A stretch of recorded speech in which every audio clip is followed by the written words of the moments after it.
పిల్లలు ఇంట్లో ఉన్నప్పుడు అసలు ఏ పని కూడా తేలదు, తెమలదు, మునగదు. ఈ వ్లాగ్ వచ్చేసి ఫ్రైడేది. మా పాప మరి స్కూల్కి వెళ్ళలేదు, కొంచెం హెల్త్ బాగాలేక. ఇంకా అక్క స్కూల్కి వెళ్ళకపోతే నేను కూడా వెళ్ళను మమ్మీ అని చెప్పేసి మా చిన్న పాప కూడా డొమ్మ కొట్టేసింది ఆ రోజు. ఎంత చేసిన పని ఉంటనే ఉంటుంది. తినేసి ఒక దగ్గర ఆడుకోండి అంటే ఇద్దరు కొట్టేసుకోవడం ఇలా చేస్తా ఉంటారు. ఇంకా ఫస్ట్ పని అయితే వాళ్ళకి టిఫిన్ ఫస్ట్ పెట్టేయాలి. పెట్టేసిన తర్వాత ఏ పని అయినా చేసుకుందామని డిసైడ్ అయిపోయాను. టిఫిన్ పెట్టేసి ఇంకా మొత్తం కూడా సర్దేసుకున్నాను.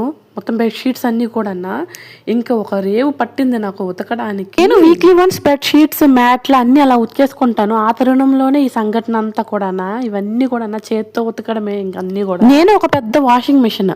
ఇవన్నీ ఉతికేటప్పుడు మా ముత్తాతలు నాకు గుర్తొచ్చారు. అసలు మామూలుగా కాదు. అక్కడతోట ఆగిందా అంటే ఇంకా వంట చేసుకోవాలి, తినాలి కదా మరి మధ్యాహ్నం. చక్కగా పిల్లలకి ఆకలేసేస్తుంది అన్నారు. అప్పటికే 12 అయిపోయింది పనులన్నీ చేసేటప్పటికి. ఇంకా అరటికాయ ఫ్రై ఉన్ని కొత్తిమీర పచ్చడి కూడా పెట్టేసి ఇంకా చేసేసిన. సింపుల్గా అయిపోతుంది ఈ రెండే అని చెప్పేసి వెంటనే రెండు పక్కల రెండు అయితే ఫస్ట్ అరటికాయ ఫ్రై చేసిన దాంట్లోనే కొత్తిమీర పచ్చడి కూడా చేసేసిన. ఆ ప్రాసెస్ అయితే నేను వీడియో షూట్ చేయలేదు, ఎందుకంటే నేను వాళ్ళకి ఫోన్ ఇస్తేనే నాకు ఈ వంట కార్యక్రమం అంతా కూడా అవ్వడానికి వాళ్ళు ఛాన్స్ ఇచ్చారు. అలా ఉంటుంది మనతోటి కదా.